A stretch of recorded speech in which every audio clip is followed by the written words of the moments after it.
So today we'll discuss about a new internship opportunity. The objective of the internship is risk minimization of water treatment plants with the help of multi-criteria decision-making techniques and invasive weed optimization technique.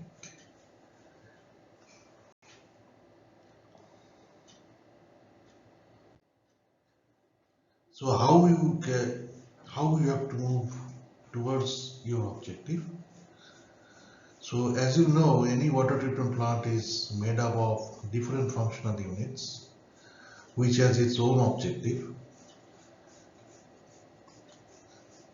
So generally, in most of the surface water treatment plant,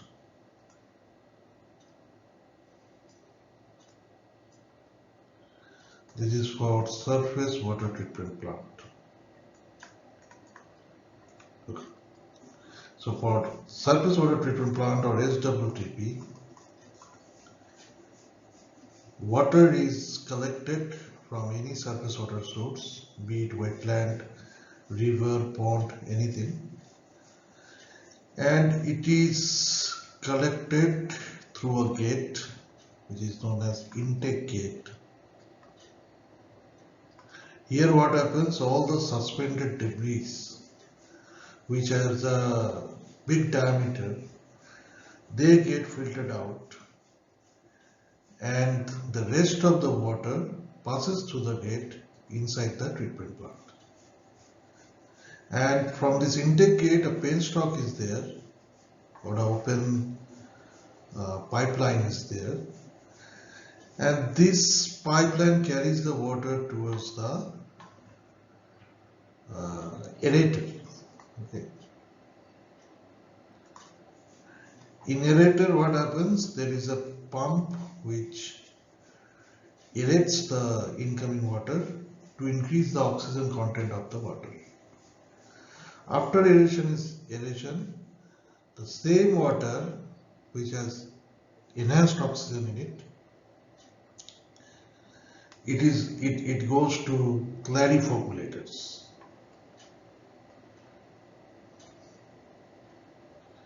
So in this clarifogulator, what happens? This water is slowly stirred with the help of large blades, and they are very slowly stirred with alum.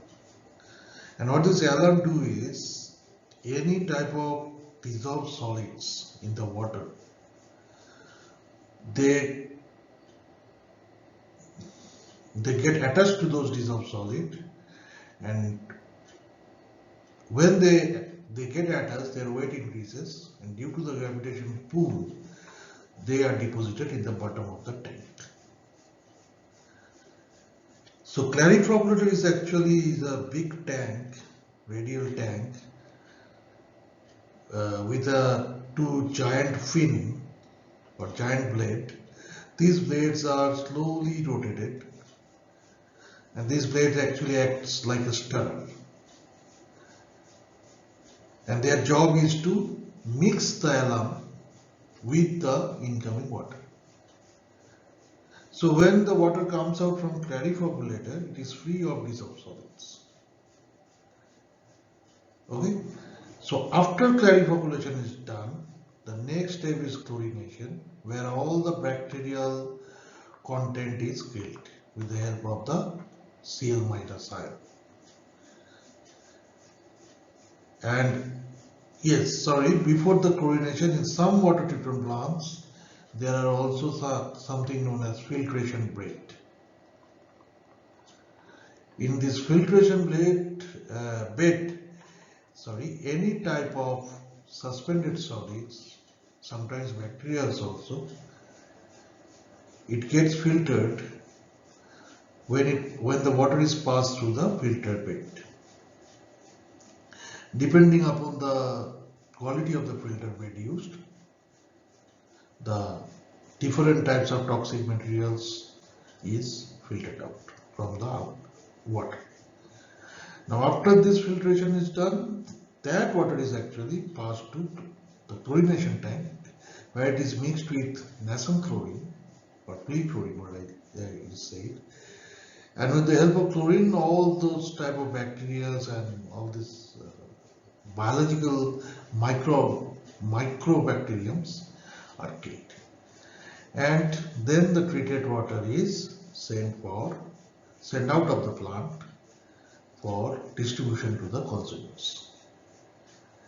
This is overall a very schematic or very generalized version of what happens inside the surface water treatment plant. If it is wastewater, some more treatment function are there. Some more treatment units are also included, because wastewater has larger content of toxic materials into it. In case of groundwater, it is more or less same with the SWTP. Only thing is that there is some mechanism to remove the heavy metals from the groundwater, and also to remove the salinity from groundwater. There is some additional methods, additional treatment units. So if I say this as treatment units, this intake gate is a treatment unit, this aerator is a treatment unit, this clarificator is a treatment unit, this filter bed is a treatment unit, this chlorination is a treatment unit, or functional units, then different functional units having different objectives of removing toxic unwanted materials, either dissolved or undissolved, from the intake water constitutes a water treatment plant. Okay, so if I say what is the efficiency of a water treatment plant, what I say is mainly the volume of water intake and the volume of outer outlet.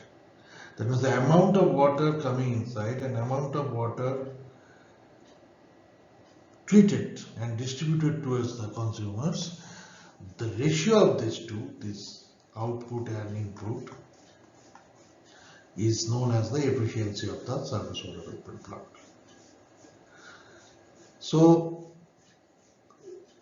this is the way you can define the efficiency of the water treatment plant, or you can say the water quality of intake water and the water quality of the treated water. That ratio also give you the removal efficiency of the plant. It is not the operational efficiency, but removal efficiency of the plant. What is removed? It is toxicity that is removed. How much toxicity is removed by flowing the water through different functional units of the water treatment plant. So whenever I am saying that, or anyone is saying that, what is efficiency of water treatment plant, there are two types of efficiency. One is removal efficiency, another one is operational efficiency. And removal efficiency is your water quality, mostly represented by this water quality index, and operational efficiency is your volume of water, in terms of volume of water. Volume of water intake to the water treatment plant and volume of water outputted by the water treatment plant within a specific time domain. In case of removal efficiency also, this time domain is there. So, as the entire surface water treatment plant has its own efficiency, each of the functional unit has its own efficiency also. Okay, so what is that efficiency? There also the same two efficiencies are there. One is removal efficiency, another one is operational efficiency. When I input water to the intake gate and the amount of water coming out of intake gate, so the ratio of the volumes coming out to volume coming in is your operational efficiency of intake gate, and water quality of the water coming out from intake gate divided by the water quality of the water coming inside the intake gate. That is your removal efficiency of the intake gate.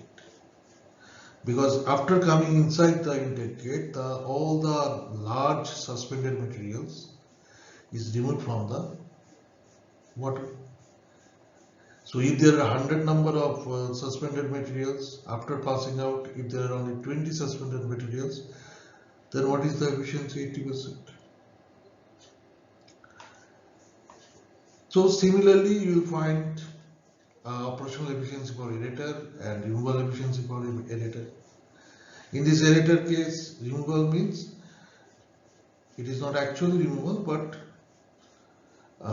it will be like how much increase in DO is there in the water. And for DO, when you increase the DO, it will increase the water body index also. It will better the water body index. So the ratio of water body index of outlet water from aerator by ratio of water body index of inlet water to the aerator will give you the removal efficiency of the aerator. But it is, in case of aerator, it is not exactly removal efficiency, but it is actually the water treatment efficiency. But we say refer it as removal efficiency only. So then comes calorific, same thing. There will be also two different efficiency, filtration bed, chlorination. So each of the functional units has its own removal efficiency as well as operational efficiency. So overall, the efficiency of all these units has its role in the overall efficiency of the plant. So, but what happens is, in different water treatment plants, each functional unit is not equally important. Where the surface water being intake into intake gate, if you generally, if in your surface water percentage of suspended material, large debris are very small, then the importance of intake gate also get receded, because it is already free of that suspended debris. If the surface water is already highly oxygenated, then the importance of aerated gonal goes there. So based on the type of water, the importance of the type of source water, the importance of the different units varies. And not only type of source water, but also depending upon the requirement of the treated water, frequency of treated water requirement, this thing also play. If you require the treated water fast, then some units may be compromised or may be ignored. Okay, so what I want to say is that in different cases, the importance of functional unit changes. So if I want to minimize the risk, that is increase the efficiency of water treatment plant, then I have to increase the efficiency of each of these functional units, but not uniformly, but based on their importance to that water treatment plant. Then if I consider this importance of each of the functional unit while increasing the efficiency of the water treatment plant, what happens is then funding will be as per need only, not random. Because if there is no large debris in your surface water that is commonly taken to your water treatment plant, then what intake gate can be, quality or capacity of intake gate can be minimized, because there is no need of very complex intake gates. Okay. So if your water is highly rich in DO, you may totally ignore the introduction of aerator. And this happens in reality also. So in the first phase of the study, what we will do is we will try to identify the importance of each of the functional unit. Here is the catch: with respect to the plant efficiency, and with respect to the uncertainty. If this unit is not there, how much uncertainty can the plant face? Okay? And by referring to plant efficiency or by mentioning plant efficiency, I am referring to both removal efficiency as well as operational efficiency, both. So generally you have your criteria of the MCDM as removal efficiency, operational efficiency, and the uncertainty to the productivity of the water treatment plant. Okay, so for this you can use any MCDM technique, but always use more than one MCDM technique. So here I will suggest you can use HP and PROMETHEE. Then the ensemble output from these two MCDM can be used as the weightage of importance of each of the functional unit.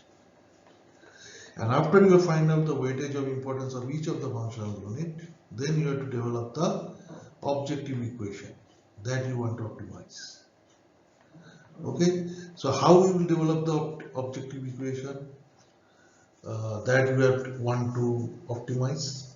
Now, your objective equation will be the efficiency of your water treatment plant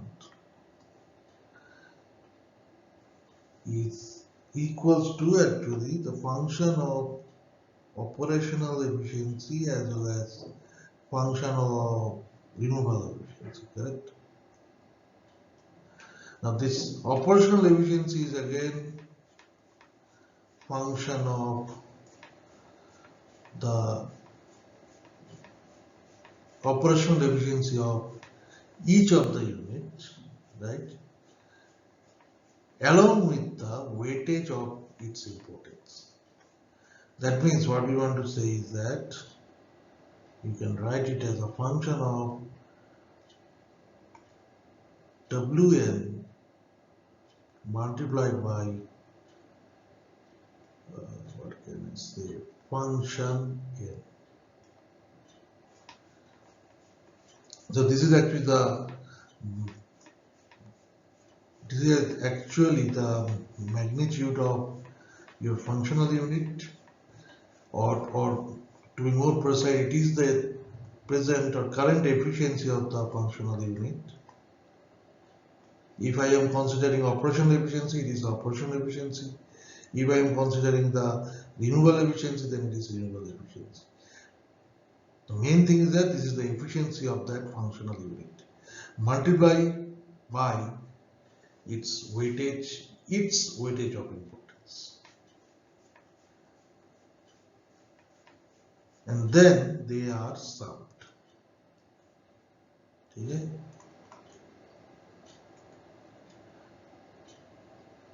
Similarly, you can find the removal efficiency also.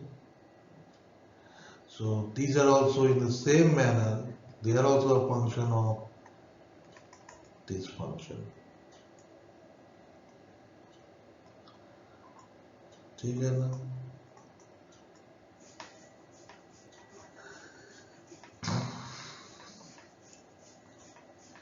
So in case of your the objective equation, there will be some design variables. So in this case, the efficiency of each of the functional unit is your design variable. This is your design variables. This is your design variables. So this design variable is the thing that you must change, is the variable that you must change to change your operational efficiency and removal efficiency. And when changing this operational efficiency and removal efficiency, you will also automatically you will change this efficiency of water treatment plant. And then what happens is, our main job is to maximize the efficiency of water treatment plant. Because if you maximize the efficiency, risk will automatically minimize. Now, so the overall what's happening is coming into it. So overall the objective equation will be the overall efficiency of the water treatment plant equals to operational efficiency multiplied by the removal efficiency of each of the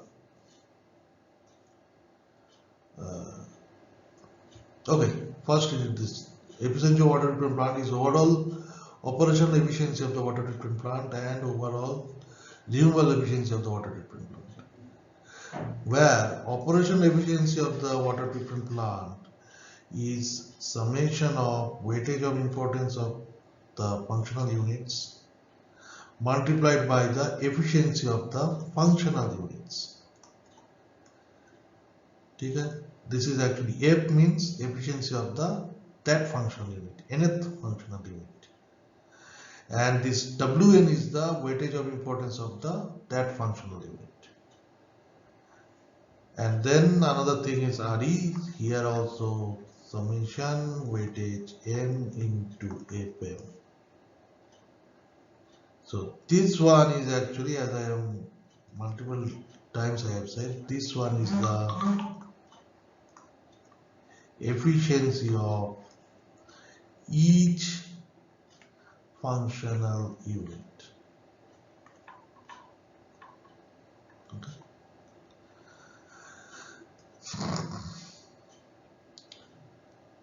Now, if we assume that this efficiency is normalized, where minimum efficiency is indicated by 0 and maximum efficiency is indicated by 1,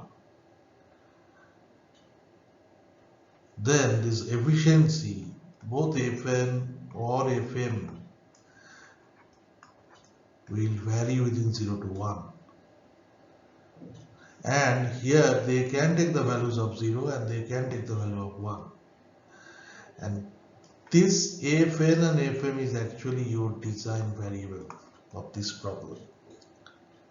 This you have to change this and this. When this two is changing, this will also change. So this will actually, our goal will be to maximize this. Clear? Now Wn and Wm you have already determined in the first page with the help of that MCDM, HP and PROMETHEE and its ensemble units. Ensemble means HP will give weightage, PROMETHEE will give weightage, because the ranking that is done in the last step of PROMETHEE is based on the weightage only, the net output. So this HP weightage and PROMETHEE weightage, just average it.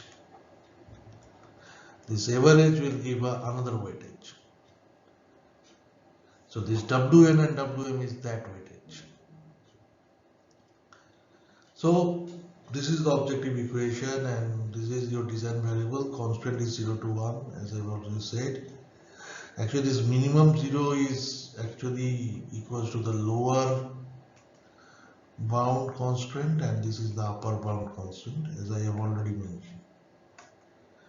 And generally this 0 is the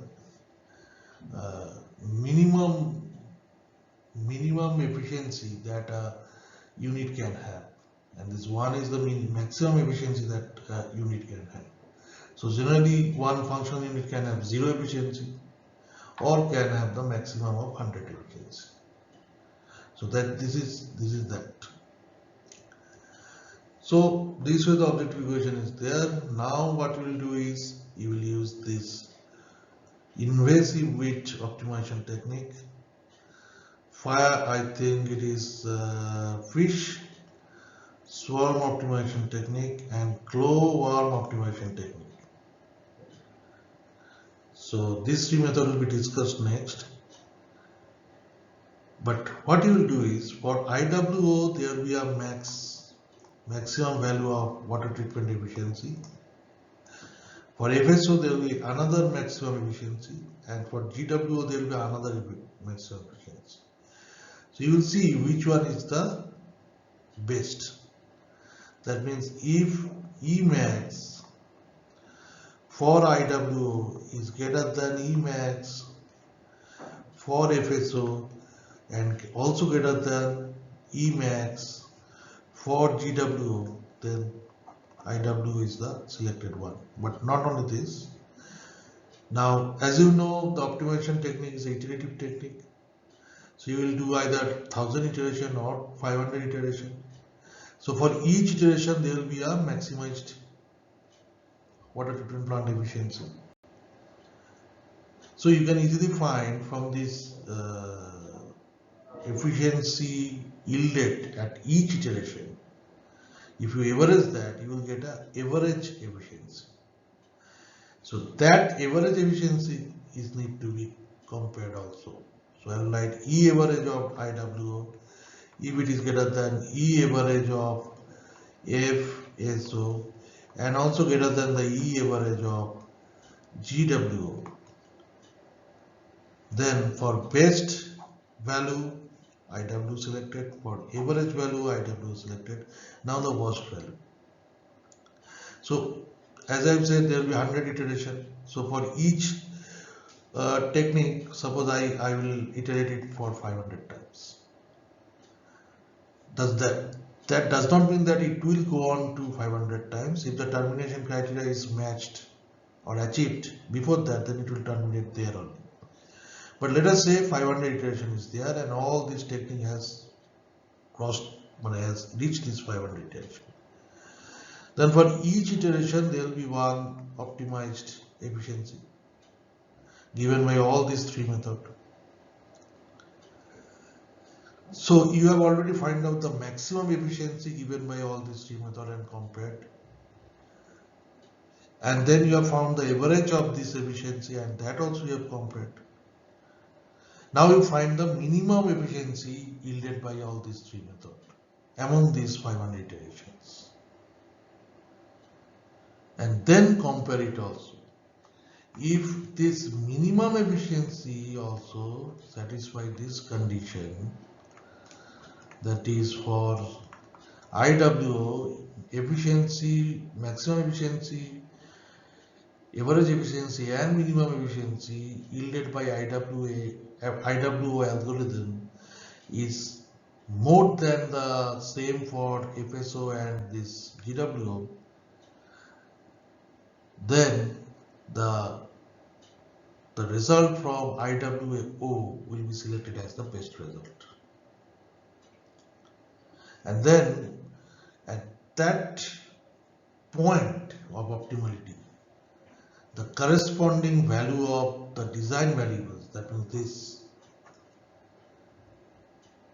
will give you the ratio at which each of the functional unit must perform to yield or to produce maximum efficiency for the water treatment plant. And if maximum efficiency can be obtained, okay, then if max efficiency is obtained, the minimum risk will also be obtained for the same ratio. So our target will be to achieve that ratio only for each of the functional unit. If I can achieve that, then automatically the water treatment plant efficiency will be maximized and optimal as much as possible under its capacity. So this is overall the internship work that you have to do. So all the QR codes will be given in the presentation. So next, all the this will be AHP. You will scan the QR code and access the tutorial, PROMETHEE also, fishworm also, glowworm also. And for invasive weed optimization technique, from the next slide onward, I will introduce what is invasive weed optimization technique, how it can be done, how it can be used for real life problem solving, and all these related aspects. Thank you for now, and yes, remember to subscribe my YouTube.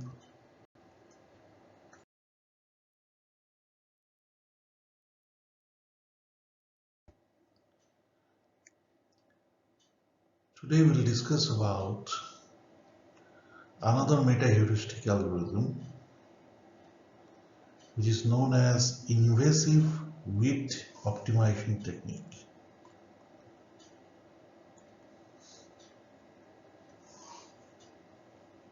Invasive width optimization technique. In short, it can be written as IWO. This algorithm was first introduced by Kumar et al. Right?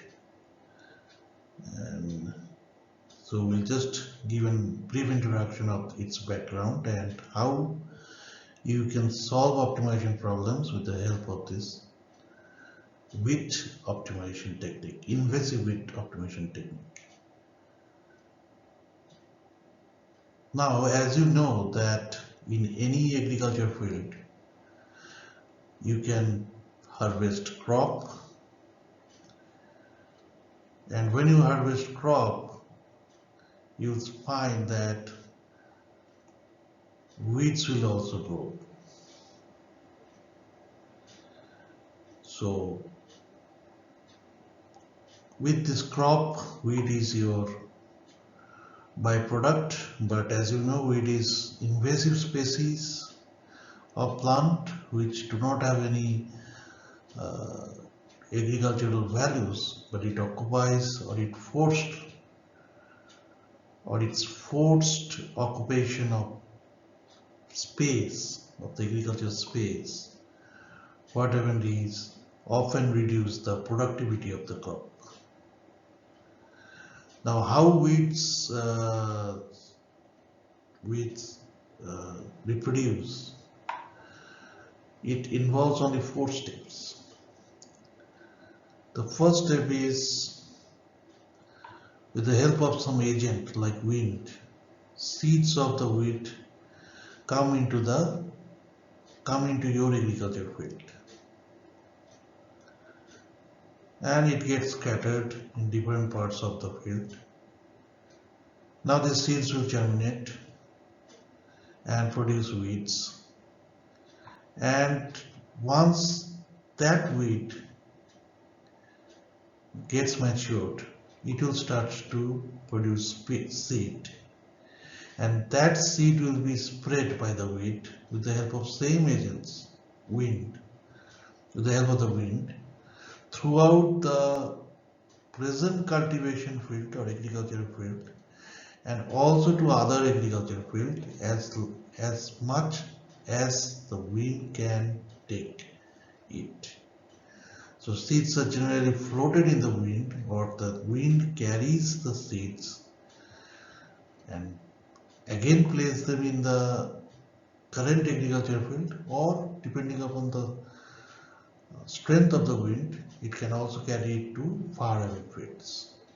Whatever may be the case, this way the seeds are spreaded or scattered, and again from those seeds new weeds are formed, and they again produce seeds, and these seeds are again spread, and these spreaded seeds again create weeds, and so on. This cycle continues until there is no further space available in that agriculture field. So at that time, when there is no other space, what happens is weeds cannot spread at least in the current agriculture field. It may be carried to other agriculture field where space is still available and it can reproduce there, but if the current space of the current agriculture field is totally occupied,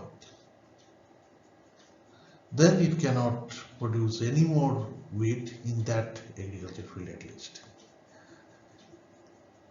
And then, as usual, the survival of the fittest, the most matured and most fit plant, wheat in this case, survives, and other wheats slowly but steadily weakens and get destroyed or get diminished.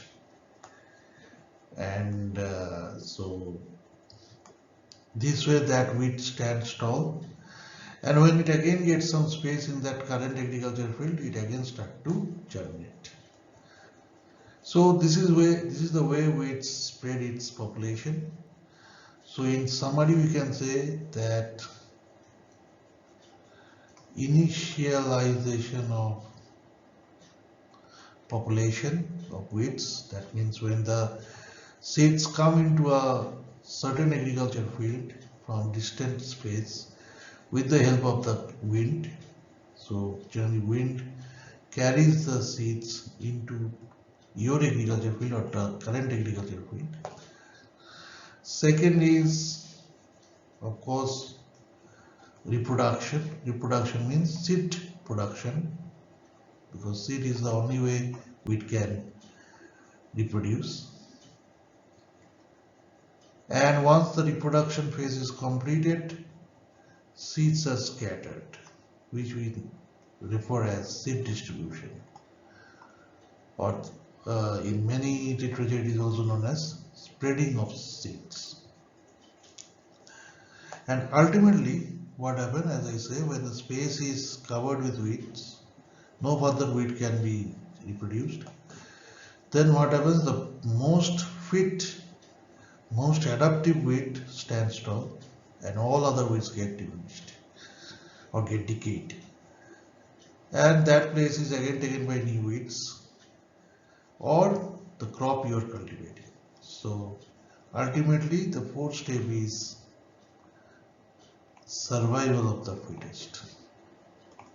And the wheat that is survived is the optimal wheat, correct? Optimal wheat. So this logic of reproduction, wheat reproduction and wheat sustenance in a specific agriculture field can be mimicked in finding the optimal solution of any optimization problem. Okay, so how you can do it, how you can mimic it. So take our old example, y is equal to x square, and x can vary within 0 to 1 but cannot be equals to 0 to 1, and x as usual is the design variable. We have to change x to change y, and our goal is to maximize y. So within 0 to 1, how much maximization can be possible for y, that we have to see or we have to identify. And at the value of x, when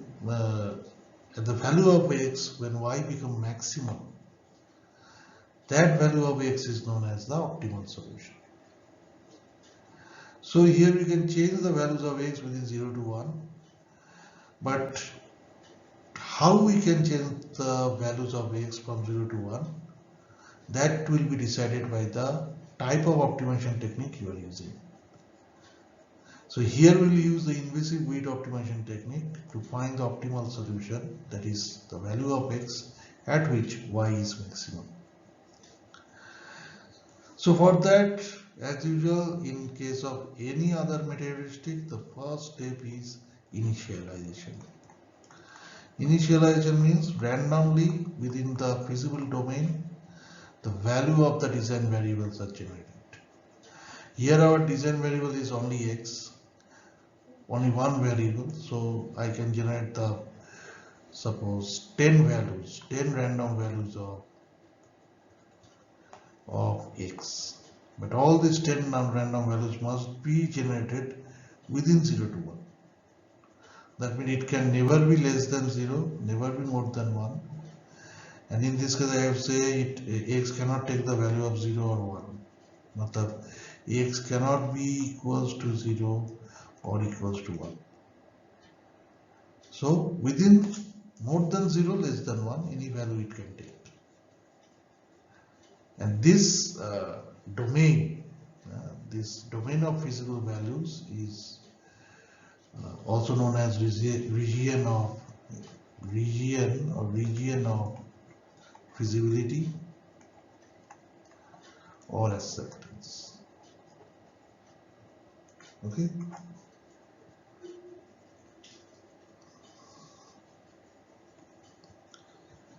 Now, if there are multiple variables, as for this case, this formula is written as there are d number of variables, right?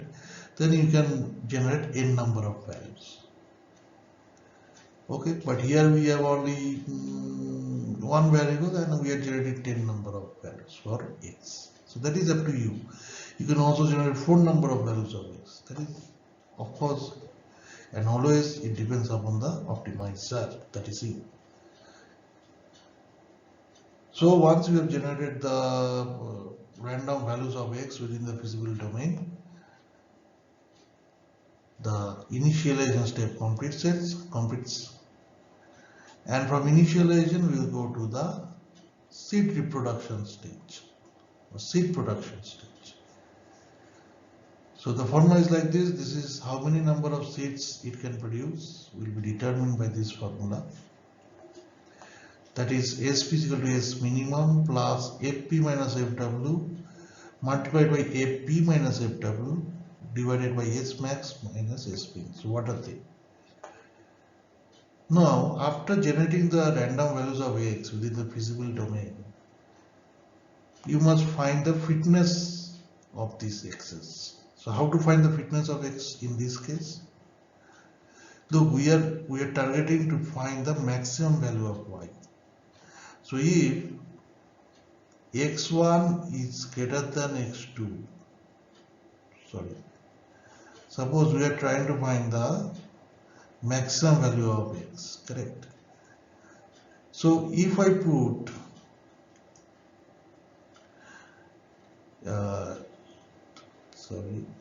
if I put x1 into y, so it will give y1, because x1 you are putting into x squared, so it will give y1, new value of y. And if you put x2, it will give y2. So the moment you generate the 10 number of random values of x within the feasible domain, the next step will be actually to find the values of y for all these 10 x's. So it will give you, if you put the values of x1, it will give you a value of y1. If you put the value of x2, it will give you a value of y2. If you put x3, it will give a value of y3, and so on up to 10. Now, if you compare y1, y2, y3, y4 with y5, y6, all the 10 number of values of y which has been generated due to the values of x, then the maximum value of y within all the 10 values of y will be the fittest value, right? So if y10 is greater than y9, is greater than y8, is greater than y7, and so on up to y1, then the fitness of x10 is maximum compared to x9, x8, x7, right? And so on.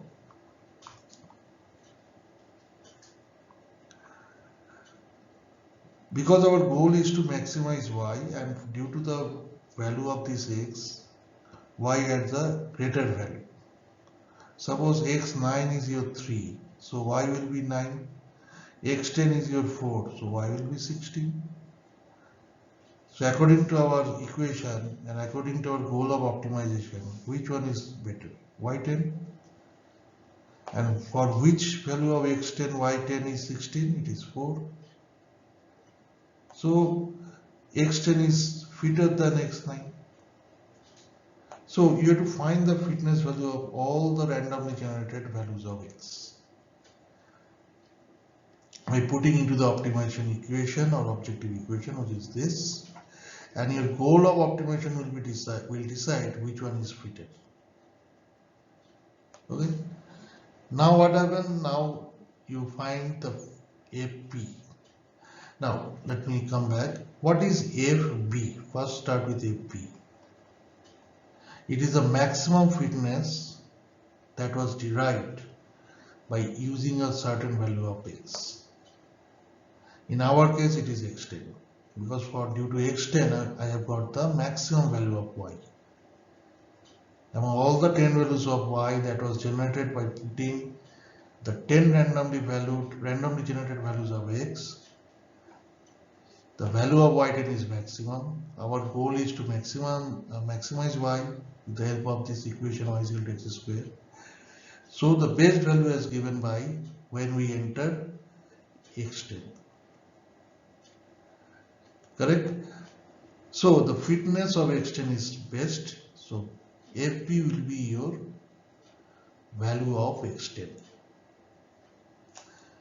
Then next is FW. FW is the worst fitness. That means the worst value of y that we have got. That is, for example, y1. Say for example x1 is 1, so y1 will be 1. If x2 is 2, y2 will be 4, x3 is 3, then y3 so on. So the minimum value of y among all the y's that was derived from all the 10 values of x will have the worst fitness. So the value of x1 or the value of x for which minimum value of y was generated will be your worst fitness value. Clear? Now, and what is FP? FP is the fitness of current value of x. Suppose the value of x that you have put now, or the value of x for which you want to know the fitness, that value of x, current value of x and its corresponding y can be denoted by FP. FP is you can say the current value of x. Let me say it as x. It can be x1, it can be x2, it can be x3, it can be x10. But when you are trying to find out the seed to be produced, when the random value of x is xc, then xc is the current value of x and AP is the fitness of that xc. Okay, so we found out what is AP, we found out what is FW, FW. Now the main thing is what is S minimum. S minimum is the number of seeds generated due to the x which have the minimum fitness, worst fitness. So this is S minimum. Again, what is S max? S max is the number of seeds that was generated for the x value having the maximum fitness, right? That means x10 in our case. So maximum fitness, that value of x, the seed generated for that value of x is S max.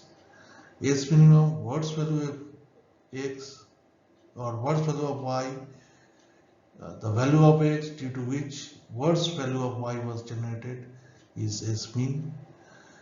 So, and this S min and this S min is same, and FP is the fitness of the current value of x, FW is the fitness of the x for which worst value of y was generated, AP is the value of x for which the best value of y generated, FW I have just discussed. So if we put all these values into this equation, you will get SP.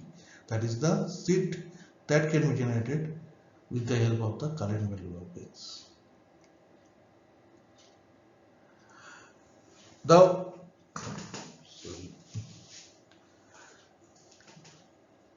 Now, practically speaking, what will happen is what we will enter in case of FP, FW, FP, FW. What we will enter in place of FP, FW, we know that this is the fitness value. Okay, so what we will actually enter? FP, FW, FP. We will enter in case of FP the value of y. for the current value of x. For FW, the value of y for that value of x for which the y is minimum. In this case, it is worst fitness then. And for FP, you will enter the value of y which is maximum, right? So we are targeting the maximization for y. So we will use the y max in place of best fitness, y minimum in place of worst fitness, and value of y for the current value of x at the fitness of the current x. Now your question may be that how can I find what is S minimum and S maximum? So it is assumed that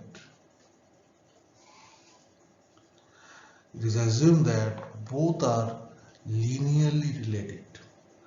The fitness, seed production. So if fitness increases, seed production increases, right? So let it be here, this is the worst fitness, this is the best fitness.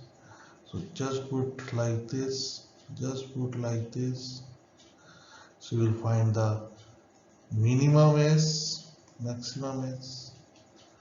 This is the worst fitness, the value of y which is minimum in our problem. This is the best fitness, value of y which is maximum, right?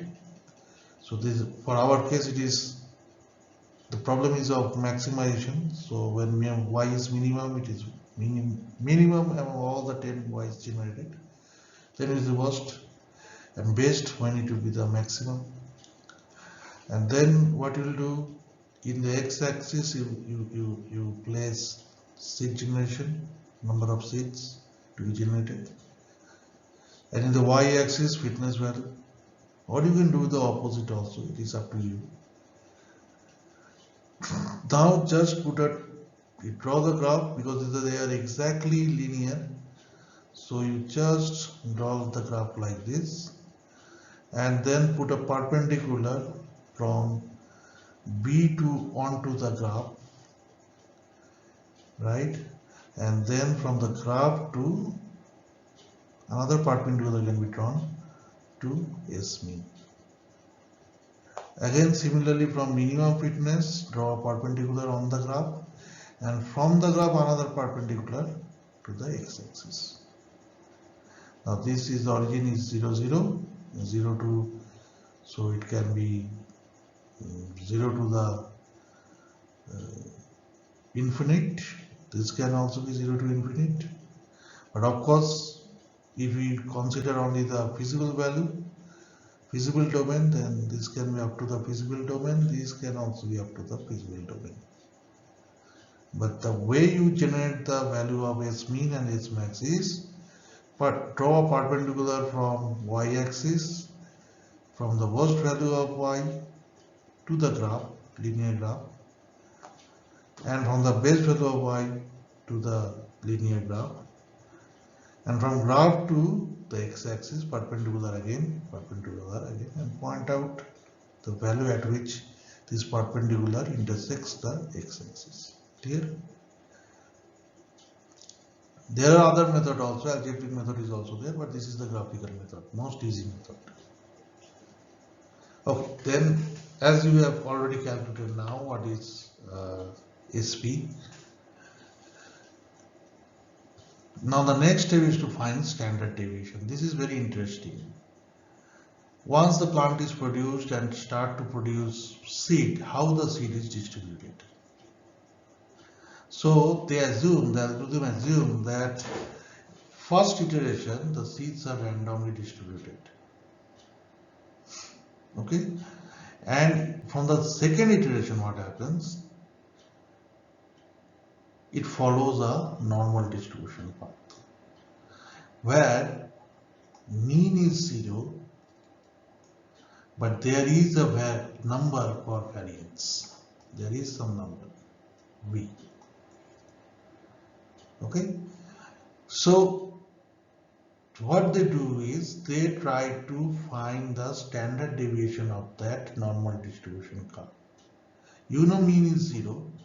So another point of required to calculate the value from this curve is standard deviation.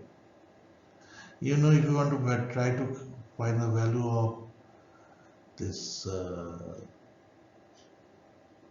some value y, which follows the normal distribution pattern, then the formula is like this: alpha x plus beta, where alpha is your mean and beta is your standard deviation. Okay, so what happens is actually what happens is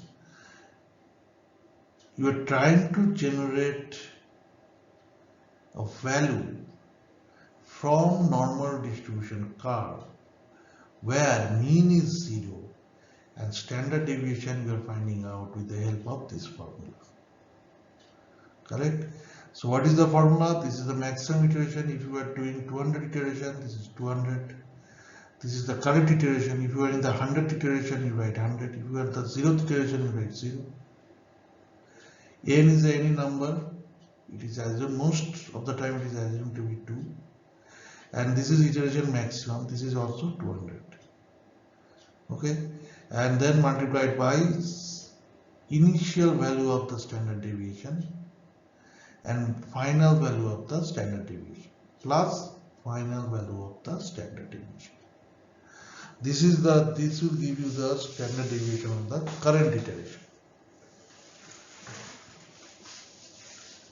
So actually what happens is, you know, this sigma initial, sigma final is assumed with the help of y max and y min. So iteration max, it is up to you. You can use 200 iteration, you can use 2000 iteration, whatever may be the maximum iteration you can enter here. And current iteration number, you know, n is assumed to be 2 and you divide it with the maximum iteration again. So with this help of standard deviation you get of current iteration, you put it into the equation of normal distribution curve for generating values.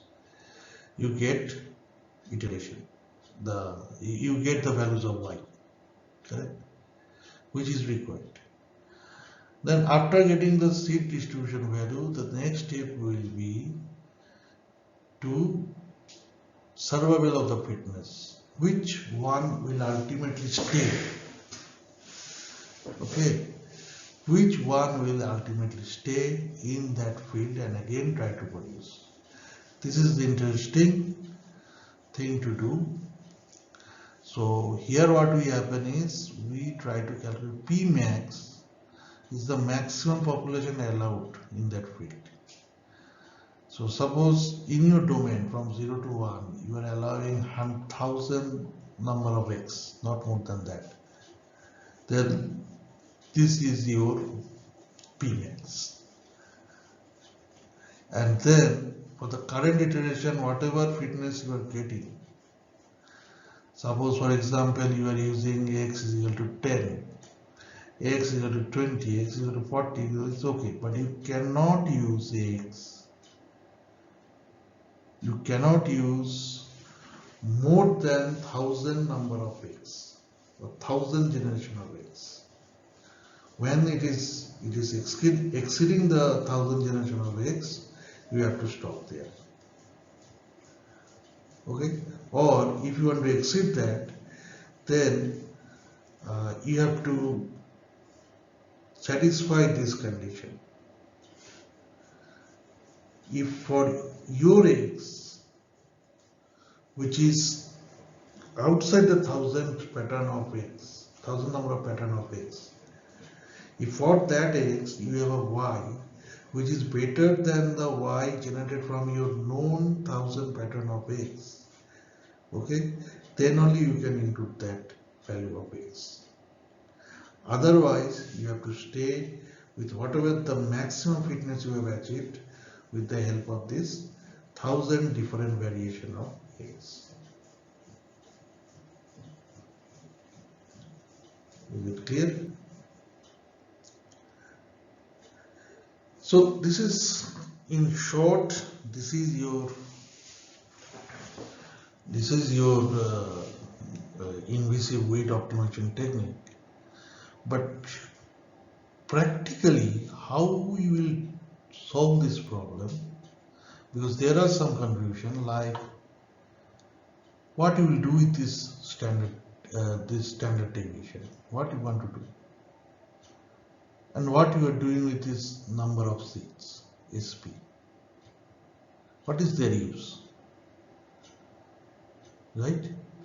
And how, what is this P max and this F, how it is relating? What I say is that P max is the number of variation of X that is permitted in your feasible domain. So you have to assume that I will generate only maximum of 1000 number of variation of X, not more than that. And if within your variation of X, 1000 number of variation of X, you have 1000 number of Y, which have different fitness. But if you use a new variant of X, which is not within your 1000 variant of X, and this new variant of X generates a Y which is better than all the Y generated by your 1000 different variation of X, then due to the better fitness of Y for that new variant of X, we must continue our iteration with the help of that new variation of X. But if in the next iteration another new variation of X is generated, and for that the fitness value of Y is not good compared to that when it is generated with the help of the known initial 1000 variation of X, then you have to stop the iteration. But my question is, what you will do with this sigma, standard deviation, and SP? What is the role of this seed generation and this sigma iteration? Yes, okay. So let us talk about it, discuss about it. So in the earlier slide, I have discussed about the invasive weight optimization technique. In short, it is IWO. And I have said how to begin it. First, randomly generate values of design variables. That is your initialization step. Second step is the production step. Third step is your seed spreading step. And fourth step is your survival of the fittest step.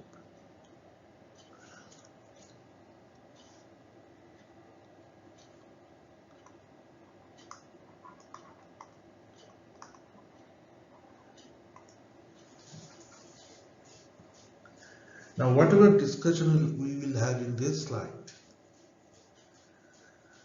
this discussion is prepared in such a manner that you can really execute the algorithm. Okay, not theoretically but practically. So our optimization problem was very simple. Y is equal to x square is the objective equation.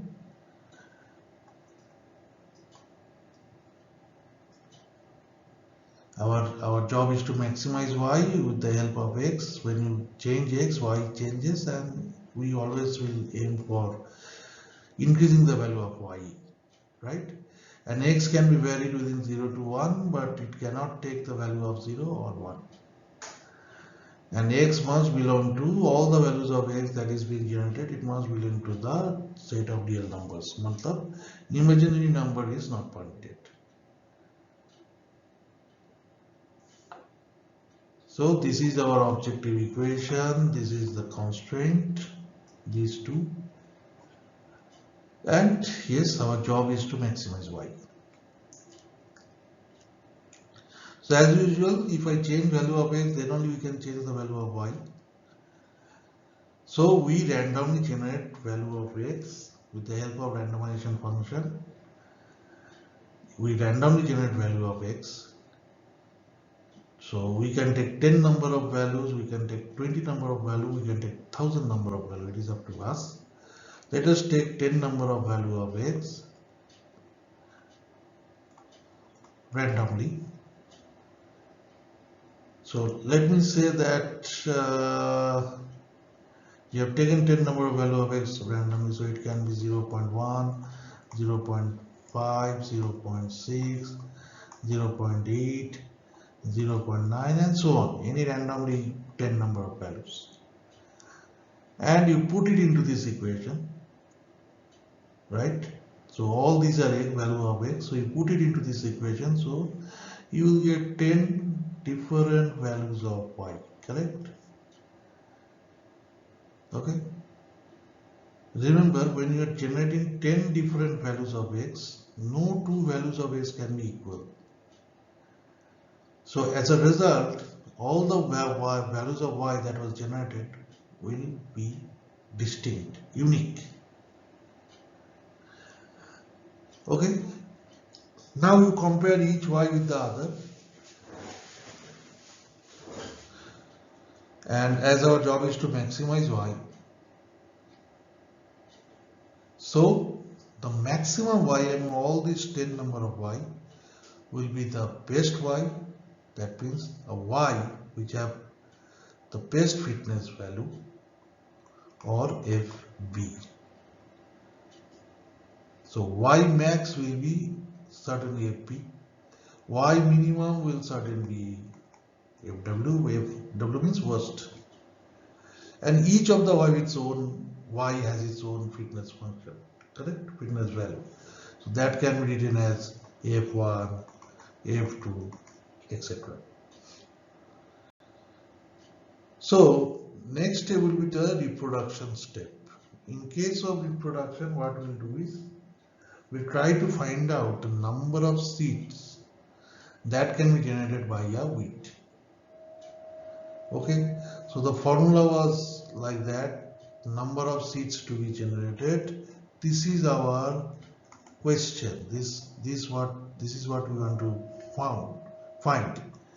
Formula is like this: S mean, then I think plus, then there is some formula. So you can see it in the previous slide.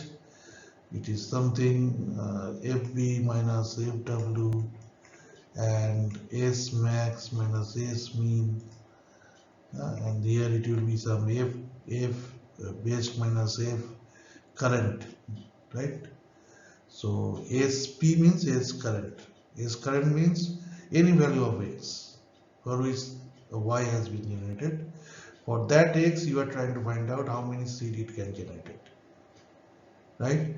So once you get the value of SP, right?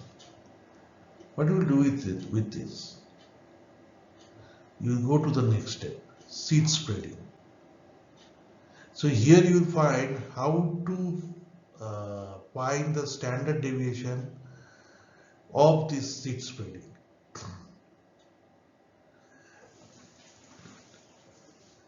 So here what they say that let us assume that seeds will be generated or spread following the normal distribution pattern, where this normal distribution function mean will be 0 and variance, there will be some variance of course, and which will be represented by some number p. But this definition itself is a very theoretical. So what it actually want to say, let us find it out. So it is saying that these are your number of seeds. So what is this number of seeds? Suppose SP has come up to be 2. Suppose this 2 means 2 new values of X which can be generated by adding SP to the current value of X, or for the X for which we are trying to calculate the number of seed it can generate. Remember, all this X is comparable with the width. Okay, so always remember all the X's are your width. Okay, you are trying to find the best width out of them, which have the best chance of survivability. And for that width, we will get the optimal solution. That is what our goal is. So when you are generating this seed, you are actually giving new X's. So how to generate new X's? You add that X for which you are calculating the number of seed it can generate it with that X, and this is a number. You will say this is a number, so it can be 4, 5, 6 like this. So what you will do? So you will add X plus, again use this random value. In Excel you can use this random function. It will automatically generate a value within 0 to 1. In the Excel you will have another function which is known as random. Okay. When you are generating this random function, mind it, this random function will ask you about the standard deviation.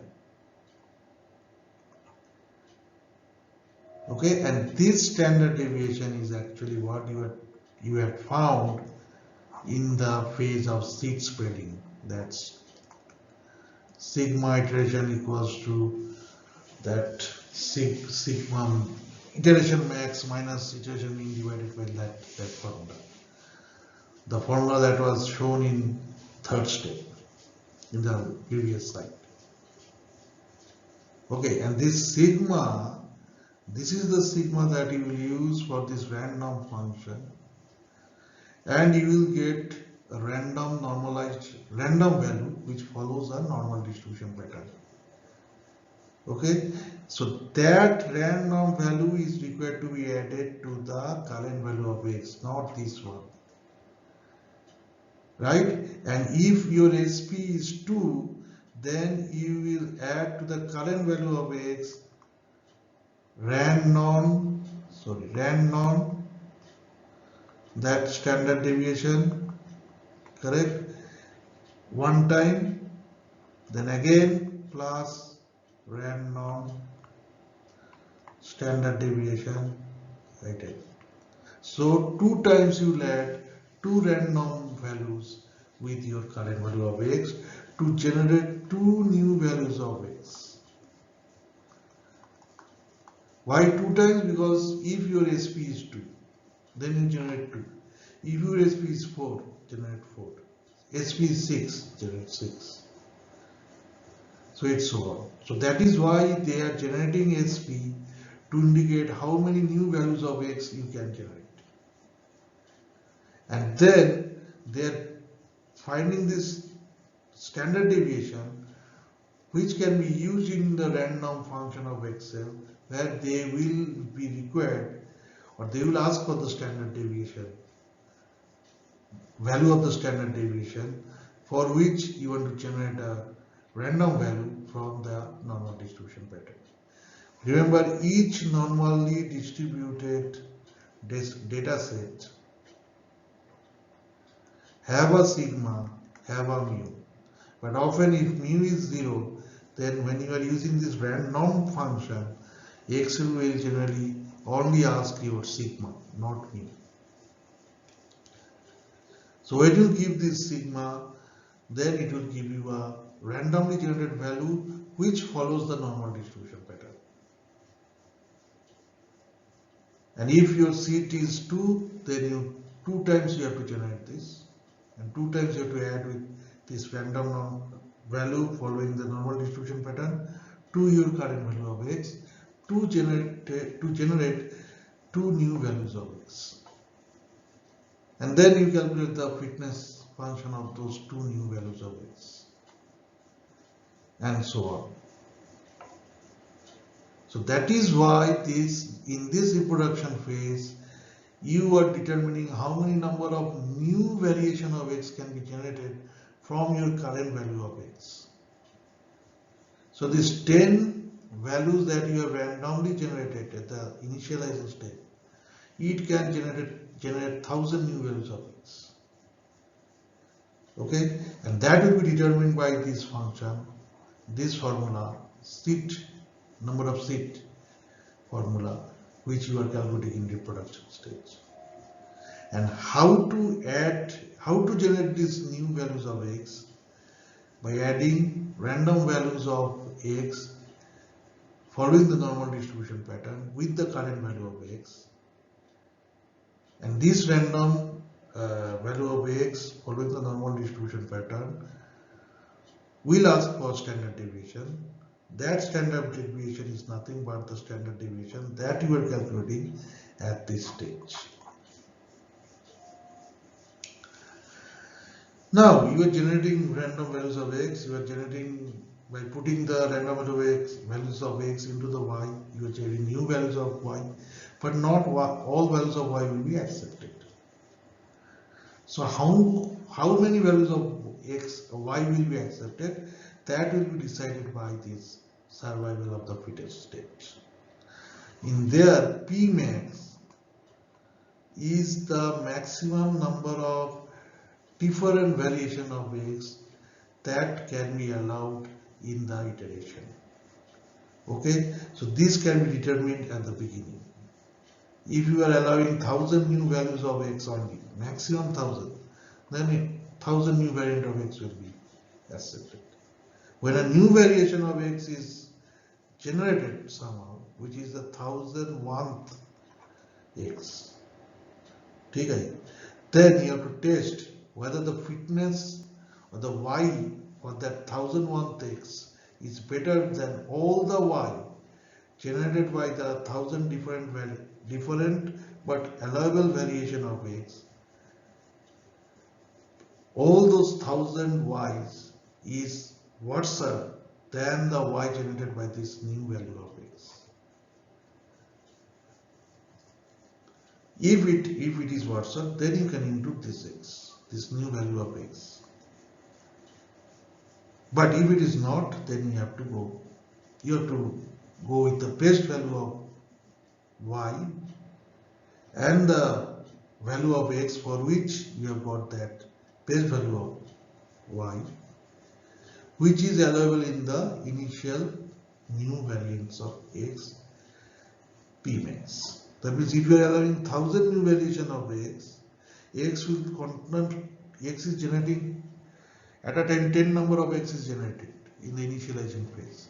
So you are allowing 1000 new variations of x. So you 10 into 100.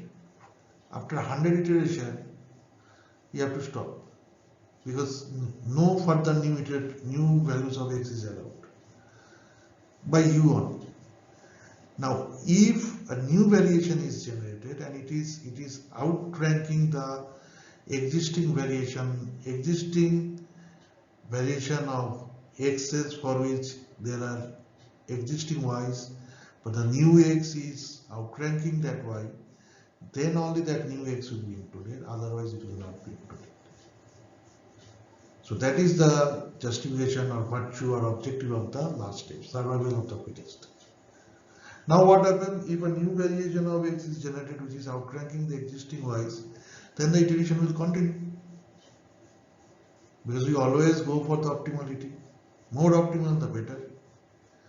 But if it is not doing it, in any iteration, if it generate a new Y which is not better than the existing Ys, then you stop the iteration. In that moment, that is the termination criteria. So this is overall the introduction of invasive weed optimization technique. First I have followed the theoretical version, then I have also demonstrated the practical version. Now I think you are capable of using this algorithm into your real life problems. So let us go to the next slide.